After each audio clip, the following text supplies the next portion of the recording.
दोस्तों, सच्ची हिकायत और नसीहत की किताब से यह वाक्य आपको बताया जा रहा है। एक साहब कहते हैं कि मैं हर जुमा को सुबह फज्र की नमाज के बाद अपने वालिद साहब की कब्र पर जाया करता था और वहां जाकर फातिहा खानी करता था। उसके बाद मैं वहीं से अपने काम की तरफ निकल जाया करता था। एक बार ऐसा हुआ कि जब मैं जुमा के रोज सुबह फज्र की नमाज के बाद कब्रिस्तान गया, तो जैसे ही मैंने कब्रिस्तान में पहला कदम रखा, मैं बहुत हैरान और परेशान हो गया, क्योंकि उस दिन कब्रिस्तान में ऐसी खुशबू आ रही थी कि ऐसी खुशबू मैंने आज तक कभी नहीं सूंघी थी और ना ही मैंने उससे पहले कभी महसूस की थी। आज मैंने उस नई खुशबू को कब्रिस्तान में महसूस किया और वह खुशबू मुझे बेचैन कर रही थी, क्योंकि वह किसी भी तरह से इस दुनिया की खुशबू नहीं लग रही थी। खैर, उसके बाद मैं अपने वालिद साहब की कब्र पर पहुंचा और फातिहा खानी करने लगा। फातिहा के बाद मेरी नजर उनके कब्र के पास बनी एक नई कब्र पर पड़ी। उस कब्र पर ताजा फूल और नई चादर रखी हुई थी। इससे अंदाजा लगाना मुश्किल नहीं था कि यह कब्र 2 या 3 दिन पहले ही तैयार की गई थी। जब मैं अपने वालिद साहब की कब्र से फारिग हुआ तो वापस जाने लगा, लेकिन फिर मैंने सोचा, क्यों ना इस नई कब्र पर भी दुआएं मगफिरत मांग लूं। यह सोचकर मैं उस नई कब्र की तरफ चल पड़ा और वहां जाकर मगफिरत की दुआ मांगने लगा। दुआ के दौरान मैंने महसूस किया कि जो खुशबू मैंने कब्रिस्तान में दाखिल होते वक्त महसूस की थी, वही खुशबू इस कब्र से आ रही थी। फिर मैंने उस कब्र की मिट्टी को मुट्ठी में भरा तो एकदम से हैरान रह गया, क्योंकि वह मिट्टी बहुत ठंडी थी, जैसे कि नम हो, लेकिन वह पूरी तरह सूखी थी, यानी वह नमी के बिना भी ठंडी थी। यह देखकर मैं और भी ज्यादा हैरान हो गया, लेकिन मैंने अपनी हैरत को अपने पास रखा, मिट्टी वापस उसी कब्र में डाल दी और अपने हाथ झाड़ते हुए वहां से चल पड़ा। इसके बाद मैं अपनी दुकान पर गया और उसे खोलकर बैठ गया।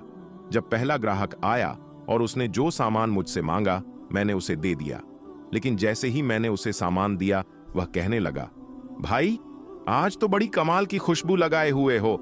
उसकी बात सुनकर मैं हैरान रह गया। मैंने उससे कहा, भाई, कैसी खुशबू? मैंने तो कोई खुशबू नहीं लगाई है, मेरे हाथों पर तो बस मिट्टी लगी हुई है, देखो। यह सुनकर वह ग्राहक कहने लगा, क्यों मजाक कर रहे हो भाई? आपने बहुत अच्छी खुशबू लगाई है, और वो भी ऐसी खुशबू जो मैंने इससे पहले कभी महसूस नहीं की। इतना कहकर वह ग्राहक वहां से चला गया। अब मैं पहले से ही हैरान था और उसकी बात सुनकर और भी ज्यादा हैरानी में पड़ गया। सोचते सोचते जब मैंने अपने हाथ को अपनी नाक के करीब किया तो महसूस किया कि वही खुशबू मेरे हाथों से आ रही थी। उसके बाद पूरे दिन मैं उस नई खुशबू को महसूस करता रहा। मैंने कई बार अपने हाथ धोए, मगर वह खुशबू मेरे हाथों में वैसे ही बनी रही। अगले दिन यानी हफ्ते बाद मैं ना चाहते हुए भी कब्रिस्तान की तरफ चल पड़ा। मैंने अपने वालिद साहब की कब्र पर दुआएं मगफिरत की और फिर उस नई कब्र की तरफ चला गया, यह सोचकर कि आखिर यह नई कब्र किसकी होगी। आखिर कौन है इस कब्र के अंदर जो इतना नेक है? उसने ऐसा कौन सा अमल किया होगा जो उसकी कब्र इतनी ठंडी और खुशबूदार है? उसने ऐसा कौन सा काम किया होगा जिसकी बदौलत उसको इतना बड़ा इनाम मिला होगा? यही बातें सोच सोचकर मैं बहुत ज्यादा परेशान हो रहा था। यही बात सोचता हुआ मैं उस कब्रिस्तान में काम करने वाले आदमी के पास जा पहुंचा और उससे पूछा, भाई, ये कब्र किसकी है? तो उसने मुझे बताया, साहब, ये कब्र एक औरत की है। ये जानकर मैं और ज्यादा हैरान हुआ और सोचने लगा, भला उस औरत को यह शानदार मुकाम किस तरह से मिला होगा। इसके बाद अगले दिन इतवार था। देर तक सोने की आदत होने के बावजूद भी मैं सुबह फज्र की नमाज के वक्त उठ गया और सीधा कब्रिस्तान की तरफ रवाना हो गया। जैसे ही मैं कब्रिस्तान के अंदर दाखिल हुआ तो मैंने क्या देखा? उसी औरत की कब्र पर एक बुजुर्ग आदमी कुरान पाक की तिलावत कर रहा है। फिर मैं अपने वालिद साहब की कब्र पर गया और दुआएं मगफिरत करने के बाद उस बुजुर्ग आदमी की तरफ देखा। वह बुजुर्ग भी उस नई कब्र पर दुआ कर रहा था।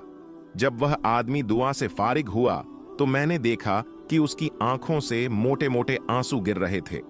वह सिसक सिसक कर रो रहा था और बिलख रहा था। मैंने सोचा, इस आदमी को इस कब्र में सोने वाली औरत से बहुत ज्यादा मोहब्बत रही होगी, तभी तो यह उसकी जुदाई को बर्दाश्त नहीं कर पा रहा है। उसकी जुदाई के गम में सिसक सिसक कर रो रहा है। मैंने देखा कि वह बुजुर्ग आदमी दुआ से फारिग होकर वहां से जाने लगा। जैसे ही वह जाने लगा तो मैंने उसे आवाज लगाई, जनाब, एक बात सुनिए, बस थोड़ी देर के लिए मेरी बात सुन लीजिए। मैं माफी चाहता हूं अगर मैंने आपको तकलीफ दी, मगर मैं आपसे एक सवाल पूछना चाहता हूं। अगर आप बुरा ना माने तो पूछ लूं? तो वह बुजुर्ग कहने लगे, इसमें बुरा मानने वाली कौन सी बात है? पूछिए, आप क्या पूछना चाहते हैं? उन्होंने निहायत ही अदब और मोहब्बत के साथ जवाब दिया। मैंने कहा, जी शुक्रिया आपका। फिर मैंने पूछा, अभी आप जिस कब्र पर दुआ मांग रहे थे, यह कब्र किसकी है? अगर आप मुनासिब समझें तो बता दीजिए। तो वह बुजुर्ग कहने लगे, जी आप यह क्यों पूछ रहे हैं? तो मैंने कहा, दरअसल इस कब्र से आने वाली खुशबू ने मुझे बेचैन कर दिया है। इस कब्र की ऐसी खुशबू मैंने आज तक कहीं और महसूस नहीं की। मुझे यह खुशबू इस दुनिया की नहीं लगती। मैं आपसे यह कहना चाहता हूं कि साहिबे कब्र ने ऐसा कौन सा अमल किया है जिसकी वजह से यह मुकाम मिला है। उसकी कब्र बहुत ही ठंडी और खुशबूदार है। यह सुनकर उस बुजुर्ग ने ठंडी आह भरी और कहने लगे, कब्र ठंडी और खुशबूदार क्यों ना होगी? उसने अल्लाह को राजी ही इस तरह से किया है। मैंने फौरन कहा, जी मैं यही तो जानना चाहता हूं, उसने ऐसा कौन सा अमल किया है, ऐसा कौन सा काम किया है जिससे उसे यह इनाम मिला है? तो वह बुजुर्ग कहने लगे, यह मेरी बीवी की कब्र है। 30 साल का हमारा साथ रहा है। मैं 4 बहनों का इकलौता भाई हूं। मेरी बहनों और मेरी मां को मेरा सेहरा देखने का बहुत शौक था। जैसे ही मैं किसी काम पर लगा, उन्होंने चांद जैसी दुल्हन तलाश करनी शुरू कर दी। फिर कुछ ही दिनों में लड़की भी ढूंढ निकाली और उसके साथ मेरी शादी करवा दी। मेरी मां और मेरी बहनों ने अपने अरमान दिल खोल कर पूरे किए। उसके बाद शादी की पहली रात ही मैंने उसका घूंघट उठाने से पहले अपनी पगड़ी उसके कदमों में रख दी और साफ साफ अल्फाज में उसे बता दिया कि आप मुझे माफ कर दीजिए, मैं आपका हक अदा नहीं कर सकता। मैं इस लायक नहीं हूं कि आपकी ख्वाहिश को पूरी कर सकूं। यानी कि मैंने उसे साफ साफ बता दिया कि मैं एक नामर्द इंसान हूं। मैं शादी नहीं करना चाहता था, मगर अपनी मां और बहनों की खुशी के खातिर खुद गर्ज बन गया और सिर्फ उनकी ख्वाहिश के लिए आपसे शादी की है। अब अगर आप चाहें तो मुझे छोड़कर जा सकती हैं। यह सुनकर मेरी बीवी ने मेरी पगड़ी उठाई और वापस मेरे सर पर रख दी। फिर कहा, आप जैसे भी हैं, आप मेरे सुहाग हैं, मेरा नसीब है। मुझे अब आपके साथ ही रहना है। उस दिन के बाद अल्लाह की इस बंदी ने मेरे साथ 30 साल का वक्त गुजार दिया। मेरे घर वालों की हर कड़वी बात को बर्दाश्त किया, बांझ होने के ताने सुने, मगर मेरा पर्दा रखा। अल्लाह कैसे उसकी कब्र को ठंडी और खुशबूदार ना करता, जिसने इस दुनिया में पाक और साफ जिंदगी गुजारी हो। इतना कहते हुए वह बुजुर्ग जार जार रोने लगे और कहने लगे, इस औरत ने 30 सालों तक सब्र किया है।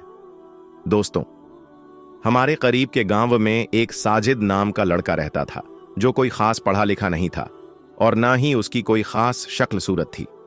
इस वजह से उसकी कहीं भी शादी नहीं हो रही थी। लेकिन उसकी खूबसूरत कजिन थी जिसका नाम जरीना था, जिससे वह दिल ही दिल में बहुत ज्यादा मोहब्बत करने लगा था।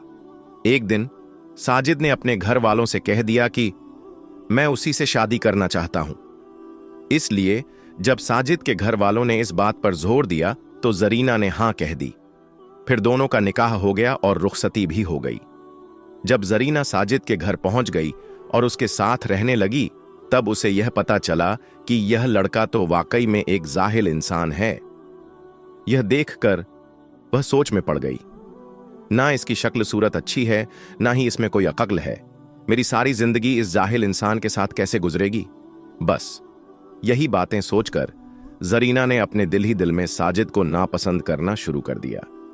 लेकिन वह खामोश रही। शादी के 3-4 दिन बाद आमतौर पर दुल्हन अपने मां बाप के घर चली जाती है।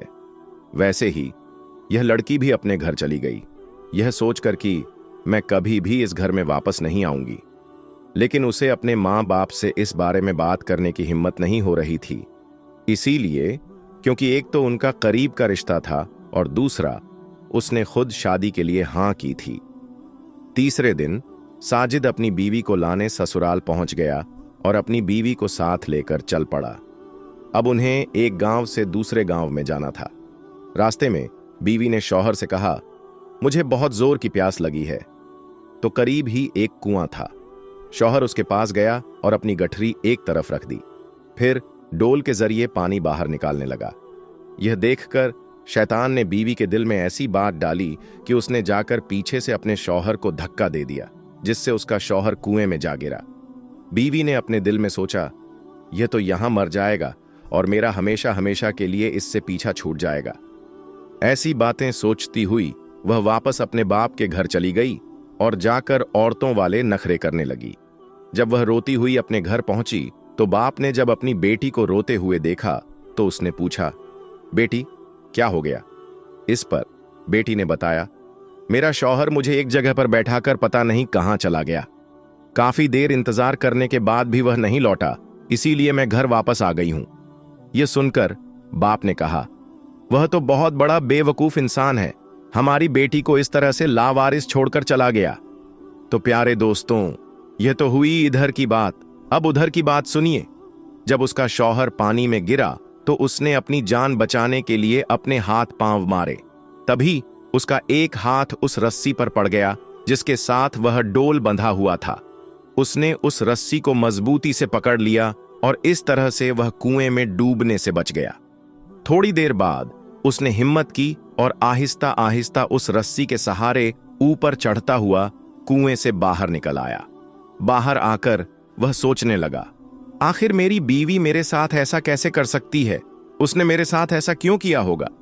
मगर फिर उसने खुद से कहा, कोई बात नहीं, मैं दोबारा उसे लेने जाता हूं, शायद वह बदल जाए। दोस्तों, बस यही बातें सोचकर वह दोबारा अपने ससुराल चला गया। पुलिस जब एक बेकसूर नमाजी के साथ में मारपीट करने लगी और जब उसे गिरफ्तार करने लगी तो अल्लाह की कुदरत ने एक बंदर भेजकर ऐसा करिश्मा दिखाया कि उसको देखकर सारे पुलिस वाले भी हक्के बक्के रह गए और सजदे में गिर पड़े। आज की इस वीडियो में हम आपको इसी वाक्य की पूरी तफसील बताने वाले हैं, और अगर आपको अल्लाह की कुदरत पर मुकम्मल भरोसा है, इसी तरह की इस्लामी घटनाओं और वाक़ से रूबरू होते रहने के लिए आज ही सब्सक्राइब करें हमारे चैनल को और साथ ही बेल आइकन को प्रेस करें। तो कमेंट बॉक्स में अल्लाह हू अकबर लिखकर इसको शेयर कर दें ताकि और भी लोगों के पास यह वीडियो पहुंच सके।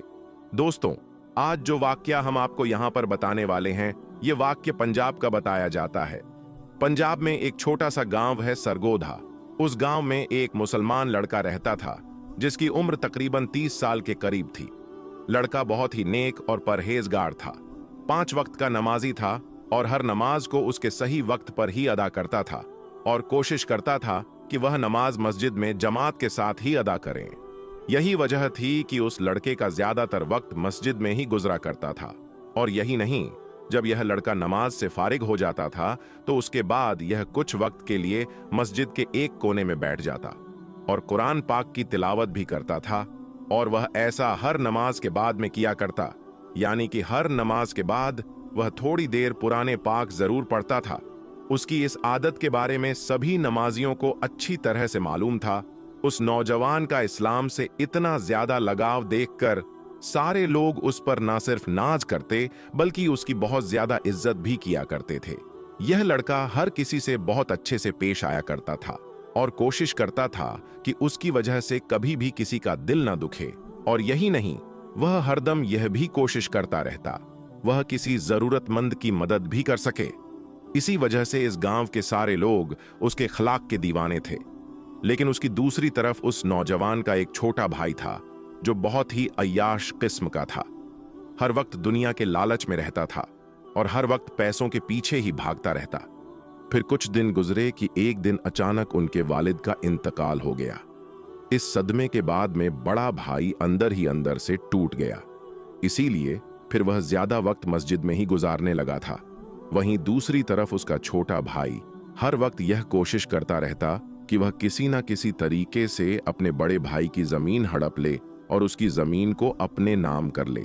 यानी कि वह इस कोशिश में रहने लगा कि वह कैसे भी करके बाप की जमीन में से बड़े भाई का जो हिस्सा था वह अपने नाम करवा ले। इसीलिए फिर छोटे भाई ने अंदर ही अंदर बड़े भाई के खिलाफ साजिशें रचना शुरू कर दी, मगर वह किसी भी तरह से अपने इस मकसद में कामयाब नहीं हो सका। उसके बाद जब छोटे भाई की तमाम कोशिश बेकार हो गई, तो फिर एक दिन छोटे भाई ने सोचा कि क्यों ना वह उसके लिए अपने बड़े भाई की सबसे पसंदीदा चीज यानी कि मस्जिद का इस्तेमाल करें। इसीलिए फिर वह सोचने लगा कि वह अपने बड़े भाई को मस्जिद के ही किसी काम में संगीत फसवाल वह अपने बड़े भाई को मस्जिद में जाने से रोक देता है, तो फिर वह उसके बदले में जमीन का मुतालबा कर सकता है और यकीनन बड़ा भाई नमाज और मस्जिद को अहमियत देते हुए उसको वह अपनी जमीन दे देगा। फिर छोटे भाई ने एक मन सुबह तैयार किया। जमीन हासिल करने के लालच ने छोटे भाई को अंधा कर दिया था, इसलिए उस बदबख्त ने रात के अंधेरे में मस्जिद का कुछ कीमती सामान चुरा लिया, यानी उसने चोरी कर डाली। उसने मस्जिद का कुछ कीमती सामान उठाया और अपने घर ले आया और चोरी किए हुए सामान को उसने अपने घर में एक खुफिया जगह पर छुपा दिया और फिर पुलिस वालों के पास में जाकर अपने भाई पर इल्जाम लगा दिया और कहने लगा कि हमारी मस्जिद में जो चोरी हो गई है और मस्जिद का सामान चुराने वाला और कोई नहीं बल्कि इसका ही बड़ा भाई है। उधर दूसरी तरफ बेचारे बड़े भाई को इसके बारे में कुछ नहीं मालूम था। वह वैसे ही मस्जिद में जा रहा था और सच्चे दिल से अल्लाह की इबादत कर रहा था और वैसे ही अल्लाह के सामने गिड़गिड़ा कर दुआएं भी मांगता था। वह अपनी हर दुआ में कहता कि ए अल्लाह, मुझे हर मुश्किल से निजात दे। अगर मैं कभी किसी बड़ी मुसीबत में फंस जाऊं तो मेरी मदद फरमाना। बड़ा भाई हर नमाज के बाद यह दुआ जरूर किया करता था। जैसा कि हमने आपको पहले ही बताया है कि चोरी के बाद में छोटे भाई ने उसका इल्जाम बड़े भाई पर लगा दिया था। इसीलिए अगले रोज बड़ा भाई नमाज के लिए मस्जिद की तरफ जा रहा था, तो पुलिस वाले उसको ढूंढते ढूंढते उसके पास आ पहुंचे और मस्जिद के दरवाजे पर पहुंचकर पुलिस के लोगों ने उस नौजवान से कहा कि तुम्हें गिरफ्तार किया जाता है। तो यह सुनकर बेचारा बड़ा भाई बहुत घबरा गया और पुलिस वालों से पूछने लगा कि मैं क्या किया है, मेरी क्या गलती है, मेरा कसूर क्या है, मैंने क्या जुल्म किया है, आप मुझे क्यों गिरफ्तार कर रहे हैं? मेहरबानी करके आप मुझे मस्जिद के अंदर जाने दें, मुझे नमाज के लिए देर हो रही है। इस बार पुलिस वालों ने उसे बताया कि तुम पर मस्जिद का कीमती सामान चोरी का इल्जाम है, इसलिए हम तुम्हें गिरफ्तार करते हैं। यह सुनकर बेचारा वह बड़ा भाई हक्का बक्का रह गया और सोचने लगा कि यह कैसे मुमकिन है और उस पर यह इल्जाम किसने लगाया होगा, लेकिन उसे कुछ भी समझ में नहीं आ रहा था। इसलिए वह वहीं जमीन पर बैठ गया और अल्लाह से मदद की गुहार लगाने लगा और अल्लाह से दुआ करने लगा। वह कहने लगा, या अल्लाह, मेरी इस मुसीबत की घड़ी में मेरी मदद फरमा। या अल्लाह, तू जानता है कि मैं चोर नहीं हूं, मैं कभी किसी की चोरी नहीं कर सकता और ना ही मैं मस्जिद से यह कीमती सामान चुराया है। या अल्लाह, तू अपनी कुदरत से कोई ऐसा करिश्मा दिखा कि सब लोग यह मानने पर मजबूर हो जाएं कि मैं बेकसूर हूं। पुलिस को मस्जिद के दरवाजे पर देखकर आसपास के बहुत सारे लोग भी जमा हो गए।